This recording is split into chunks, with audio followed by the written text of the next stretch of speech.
My 4-year-old daughter suddenly exclaimed. Grandma who passed away is telling us to run away right now. It was late at night when we were staying at my in-laws' house. I was puzzled and asked, "What do you mean?" My daughter took my hand, urging me to go outside. As she shared her story, I was left speechless. She has always possessed a mysterious ability, and in that moment, fear overwhelmed me. I never imagined that person would be involved in something like this. I've never been more terrified of human beings. Michael, who is 4 years younger than me, and I met when I was 34, and a year later, we got married. We built a house about a 10-minute drive from his parents' place and started our newlywed life. Olivia, let's be happy together from now on. He was incredibly kind, and his parents, who raised him, welcomed me warmly. Michael works diligently every day to become the successor to his father's company. To support him, I quit my full-time job and started working part-time with more flexible hours. Then there's my sister-in-law, Sophia, who scoffs and says, "Working part-time? Aren't you just relying on Michael to take it easy?" She's never been fond of me since our early days of marriage. Sophia is around the same age as me but enjoys the single life and lives alone. She looks like a career-driven woman, if you ask me. I used to admire her lifestyle and respected her. I even thought that if I had continued working as a full-time employee, I might have ended up like her. Sophia often makes Michael run errands for her. "Michael, I want some ice cream. You can use the change however you like." He complies, and it's a common conversation we hear when everyone gathers at the in-laws' house. Sophia has always doted on Michael, and he rarely opposes her, despite being in his mid-30s. As an only child, I sometimes envy their relationship. I wish I could get along with Sophia, I thought. But contrary to my expectations, she often treats me harshly. She was somewhat overbearing and would occasionally visit our home when my husband wasn't around. "Olivia, there's a hair on the floor." I've been busy with work today.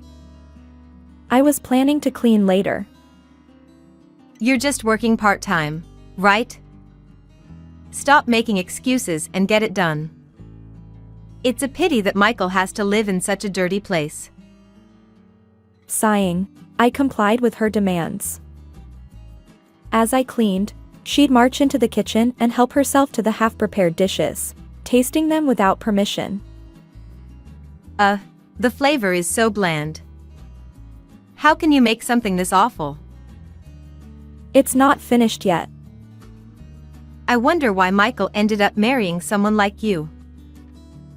She never bothered to listen to my side of the story, always bringing up Michael's name.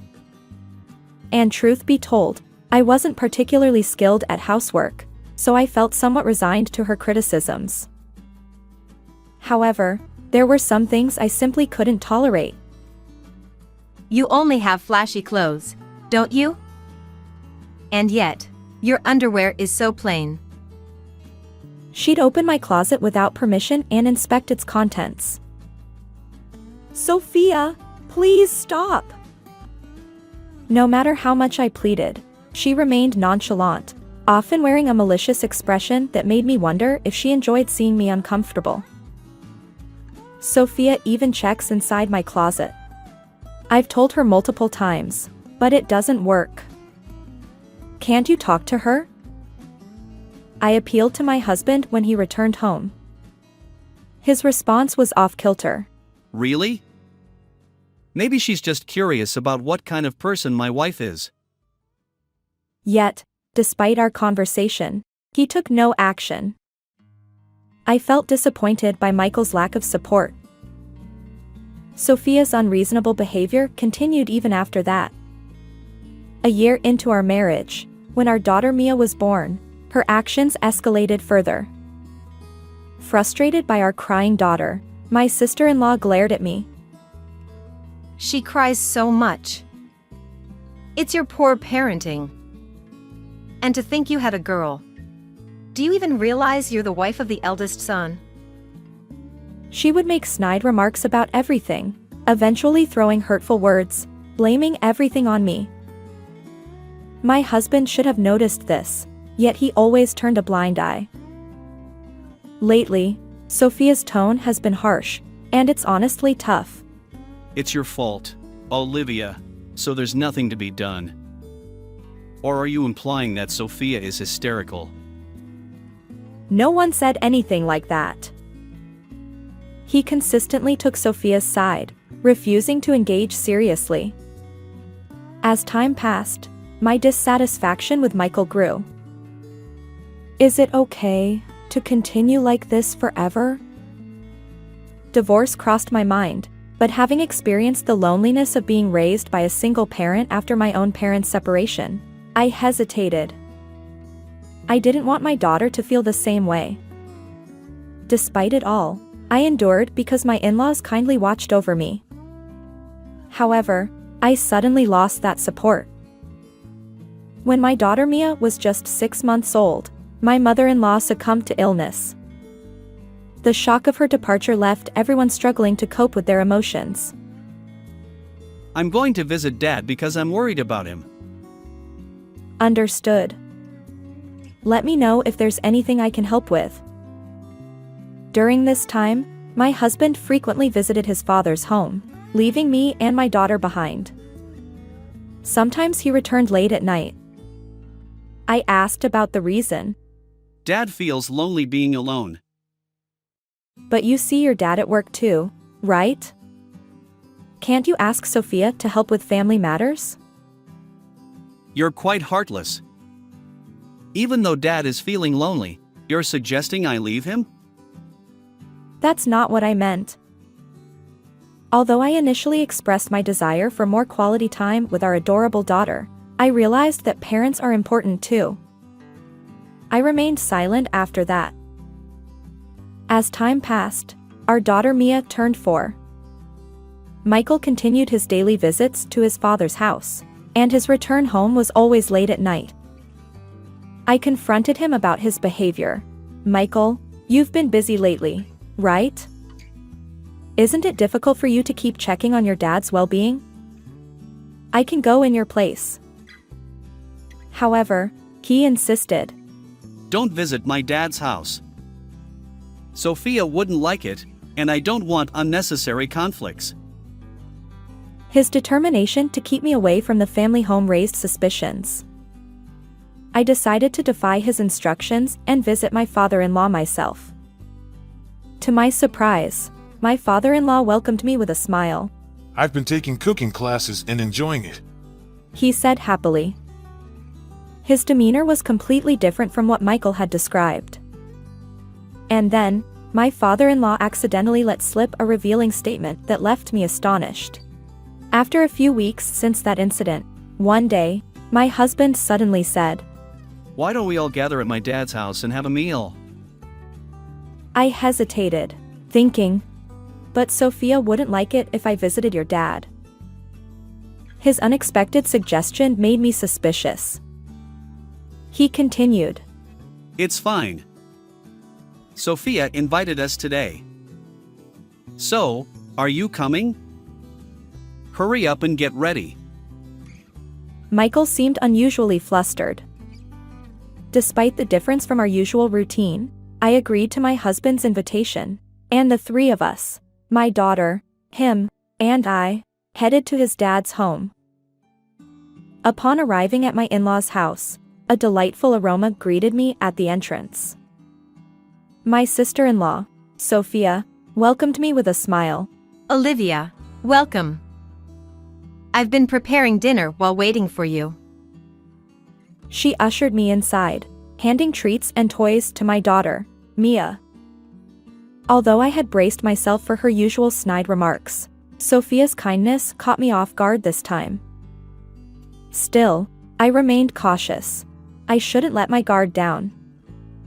Maybe she'll play some culinary tricks to spite me.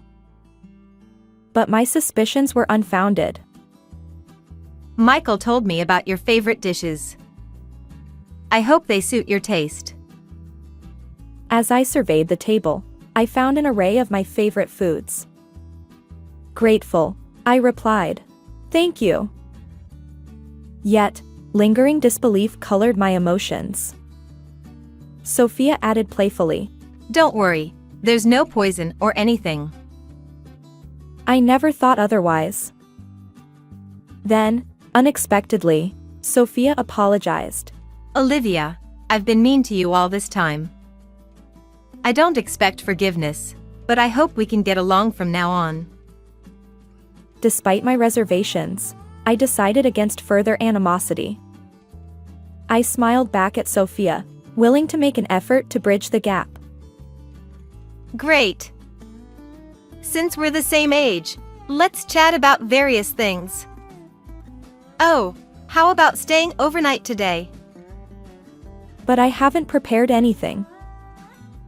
You can use my cosmetics. Right? Let's do that. Michael, it's fine, isn't it? Caught up in Sophia's pace, I had no chance to refuse. I guess this is an important step toward getting along. With that thought, I decided to accept her invitation.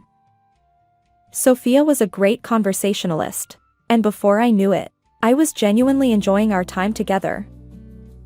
The hours flew by, and the three of us, our family, ended up sleeping in the room with my late mother-in-law's memorial portrait. I must have misunderstood Sophia. From now on, I'll try to be more understanding. That's great. I'm happy that you two are getting along. As our daughter slept soundly between us, I drifted off into a dream. However, it was in the middle of the night. Mom, we need to escape right now. Grandma, who passed away, said so. Mia suddenly shouted loudly, jolting me awake. Startled by her voice, I sat up. What? What's going on? Despite my grogginess, I sought confirmation from my daughter. Since my mother-in-law had passed away when Mia was around 6 months old, she shouldn't remember anything. I wondered if Mia was still half asleep, but her eyes were wide open, and she wore an anxious expression. If we stay like this, we'll be killed. Mia tugged at my hand, urging me to leave the room. As I glanced to tell my husband about the situation, he wasn't there. He should have been asleep. Where could he have gone at a time like this? But I couldn't dwell on that now. I chose to trust Mia's words and escape. Actually, my daughter possessed a mysterious power. When my friends were all pregnant one after another, she accurately predicted the gender of each baby in their bellies. She also warned me when Michael was about to get injured. Michael did indeed hurt himself by slipping on the stairs, but luckily, it was just a minor sprain. However, since that incident, both Michael and Sophia started avoiding Mia, saying she's creepy. It's natural for some people to feel that way, so we decided to keep this power a secret between Mia and me. Grandpa needs to escape with us too. Mia stopped in front of her grandfather's room, entered, and gently shook him awake. Grandpa, wake up. Quickly. We'll explain later, but please come with us and escape. Startled by our urgent voices, my father-in-law jumped up, though he seemed puzzled by the situation. Despite his initial hesitation, he eventually agreed to go outside after hearing Mia say, Grandma told us to. When we reached the entrance, I noticed that my husband and sister-in-law's shoes were strangely missing. Furthermore, there were no cars in the parking lot, neither of theirs. Could it be that what Mia said is related to both of them? We decided to walk back to my house, but while it would take only 10 minutes by car, on foot, even for adults, it would be over an hour. I called my mother and asked her to pick us up. As we arrived in front of my house in my mother's car, I noticed that the lights were on inside. And to my surprise, Michael and Sophia's car was parked there too. Mom, I hate to ask, but can we stay at your home tonight? I had an uneasy feeling, and entering the house as it was might be dangerous. And so, we sought refuge at my mom's house. That night, my mind and eyes remained wide awake, and I couldn't sleep. As the morning dawned, I couldn't shake off the meaning behind my daughter's words. So, I borrowed my mother's car and went alone to my in-laws' house. To my shock, the grand, imposing house that had stood there just a few hours ago was now reduced to charred remains and skeletal framework. Wait! This can't be real! Several fire trucks, police cars, and ambulances lined up in front of the in-laws' home, surrounded by curious onlookers. On the other side of the yellow tape, Michael and Sophia were speaking with police and firefighters, explaining the situation. I slipped into the crowd of bystanders, hidden from their view, and observed the unfolding scene. After a while, some of the emergency vehicles departed, and the onlookers dispersed. The once crowded area in front of the house now stood empty. Hiding in the shadow of a nearby car, I listened to my husband and sister-in-law's conversation as they stood outside the taped-off area, gazing at the charred remains of our once grand house. It really went up in flames. The useless Mia and Olivia should be dead by now. They won't be of any help. If they survive this, it's a miracle. Once things settle down, I'll remarry my affair partner and make her child the legitimate heir to this house. The horrifying words echoed in my ears, leaving my legs trembling so much that standing became a challenge. Since Dad probably kicked the bucket too, the inheritance is ours. And the company will be mine soon. Michael and Sophia exchanged laughter as they discussed their sinister plans. What terrible people! I can't forgive them. Fueled by fear and anger, my entire body shook. Before they could return to my home, I hurriedly drove back to my home, retrieved my belongings, and returned to my mom's home where my daughter and father-in-law awaited. And there, I shared the events from earlier at the in-laws' house with my father-in-law. There's something you need to know. Oh my. How could this happen? I absolutely cannot forgive it. His face twisted with shock and rage, and together, we decided on revenge against my husband and sister-in-law. That evening, I left Mia with my mother and stood outside my home's front door with my father-in-law. I reached for the intercom, but then I hesitated. This was my own house. There was no need for that. Instead, I decided to open the front door myself. As I fumbled with the lock, I heard a rattling sound, and Michael cautiously peeked out from inside. What? His face turned pale, and he retreated back into the room. Soon after, he returned with Sophia in tow. Why are you here?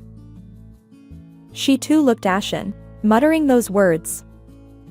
But when she noticed our gaze, she suddenly clung to my father-in-law, feigning relief. Thank goodness you're alive. We couldn't find any trace of you, and they said they hadn't found anything in the burnt ruins. We were so worried. Yeah. I've been praying that you all were safe. Michael also played along, hugging me tightly. I pushed his arms away and distanced myself from my husband. Hands off. Through Mia, your mom helped us. Mom? But she passed away 4 years ago. Exactly. Don't spout nonsense. Are you going to talk about Mia's mysterious abilities again? It's truly unsettling. Both of them furrowed their brows and vehemently denied me his words. Well, fine. Let's go inside for now. After all, this is my house too, and your dad is here. I pushed them aside and ushered my father-in-law into the house. As we entered the living room, Michael, who had followed us, placed a hand on my shoulder and said, Wait. "Didn't I tell you not to touch me so casually?" Oh, Olivia, are you having a hysterical moment? Maybe your hormones are out of balance? This is why women in their 40s get a bad reputation. Sophia smirked, mocking me as usual. Gone was the meek demeanor from the previous day's apology. Her true nature, overflowing with malice, revealed itself, even in the presence of my father-in-law. "That's enough to make anyone angry. This fire incident was orchestrated by you two, siblings, isn't it? I stared at my husband and sister-in-law, hitting the nail on the head. Wait, there's no evidence to say something like that. It's impossible. Despite his anxious denial, Michael stood firm. Meanwhile, Sophia seemed composed, almost nonchalant. Olivia, really? Suspecting your own family? Something must be wrong with you. Being raised by a single parent, you lack that kind of affection. But I'm saying this because there's evidence. I overheard you both talking about the burnt house early in the morning. As I spoke, I glanced back and forth between the two of them. Huh? Eavesdropping, much? And besides, hearing a story from such a chaotic place, there's no credibility. Yeah, what Sophia said. The police won't buy into vague stories like that. Sophia, boldly and unyielding, and my husband, who hid behind her, retorted. This dynamic must have been consistent since long ago. Is this your voices? I pulled out my smartphone from my pocket and played the recorded audio. It captured the conversation between the two of them from that morning. Why are you doing this? When Mia woke me up in the middle of the night, and neither you nor Sophia were there, I became suspicious. I wasn't sure if I could record it properly, but I had it running. Though there was some distance, it was clear enough that the voices belonged to them. Confronted with the audio evidence, Michael and Sophia fell silent. I'll submit this to the police. Surely they'll believe it. Wait a minute. You all escaped unharmed, so there's no issue. What are you saying? You put us in a life-threatening situation, and your dad's home ended up like that. This is a crime. Do you understand?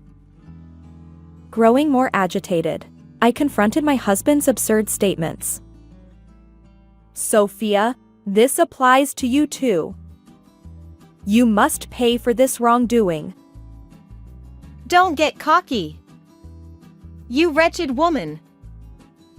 She launched an attack, her hostility toward me evident, but I couldn't waste time arguing with her. Here we go, I said, taking a deep breath and locking eyes with the two of them once more.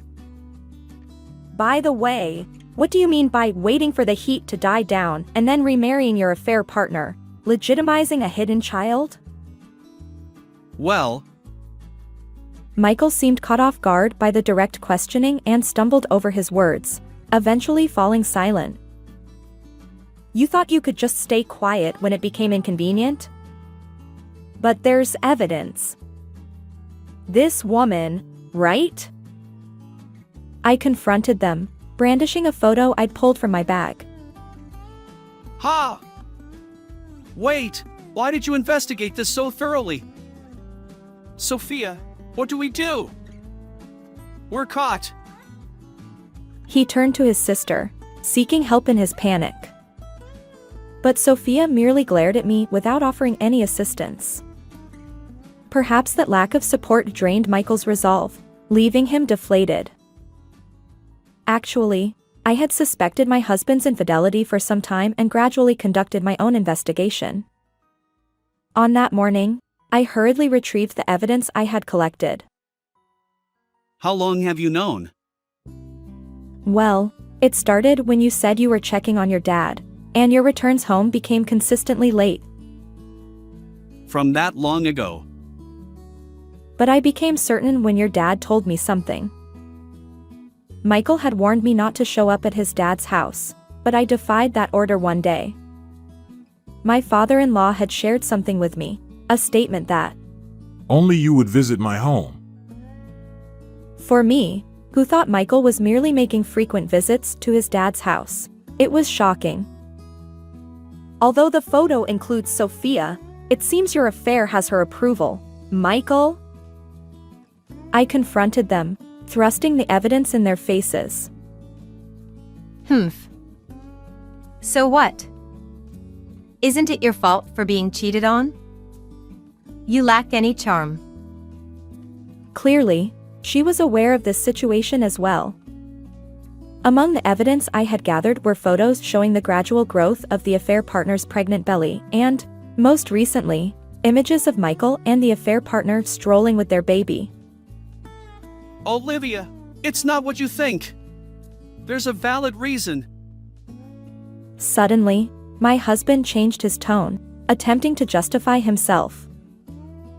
Just as I was about to push them away, my father-in-law, who had silently observed the situation until now, stood up and positioned himself like a guardian in front of my husband and Sophia.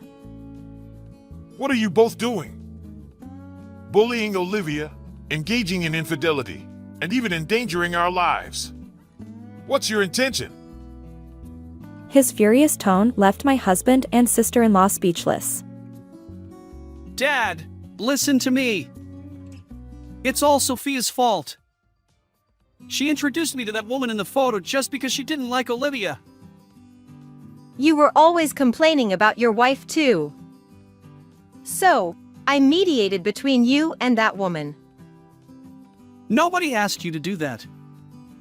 Besides, it was you who said our daughter, Mia, couldn't be the heir because she's a girl.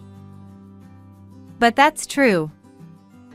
Dad, you agree with me, right? And don't worry, the child in the photo with that woman is a boy. Our lineage is secure. Michael and Sophia argued, debating who was at fault. Through their exchange, the reason for my sister-in-law's animosity toward me became clear. She, who is the same age as me, couldn't understand why I was happily married with children while she faced a string of rejections and remained single.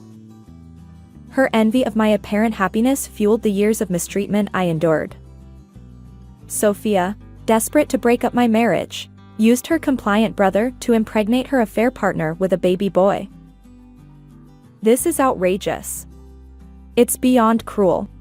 I thought, my anger welling up again, my clenched fist trembling uncontrollably. Enough of this. My father-in-law shouted, and both of them fell silent. Their demeanor resembled that of chastised children shrinking before an angry dad. Olivia, I truly apologize. I've raised such foolish individuals, and I bear responsibility. My father-in-law apologized repeatedly, and I offered him my best smile. Without hesitation, I turned to Michael and fixed him with a stern gaze. We need a divorce, I declared, handing him the divorce papers with my section already filled out. This saves us the trouble of negotiating. We'll officially welcome the affair partner's child as the heir. Sophia snatched the papers from my hand before Michael could even react, dancing with apparent delight. Yeah, that settles it. Michael echoed in the same tone as Sophia. Heir? Ridiculous. As long as I'm alive, you won't get your way. He glared at them. Dad, what are you saying? Isn't this a cause for celebration? Sophia's eyes sparkled. Sophia, I sever all ties with you. Don't ever cross my path again. Michael, the same goes for you. You're fired from the company. And so, my father-in-law delivered his verdict to the two of them. Wait a minute. Without me, the company would collapse. Is it okay to do this? Exactly. If you sever ties with us, you'll be all alone. And what about the inheritance? Their concerns ultimately revolve around money. Upon hearing this, my father-in-law's expression momentarily revealed a hint of sadness. You're both strangers to me now. The company and the inheritance are irrelevant. What? Sophia erupted in anger, while my husband, flustered, tried to reason with his father. Dad, reconsider. He shook his father's shoulders, pleading. The heir will be Mia, my grandchild who saved our lives. With that declaration, my father-in-law let out a heavy sigh. Wait. Mia is my child, so I might still get a share of the inheritance, right? Michael grinned, asking me an audacious question. In this situation, I couldn't help but question his nerves. She doesn't want to see you. After everything that's happened, she's scared, and there are hardly any memories between you. I replied firmly. But I'm her father. I won't allow it. Nevertheless, this is the result of your inaction over the past 4 years.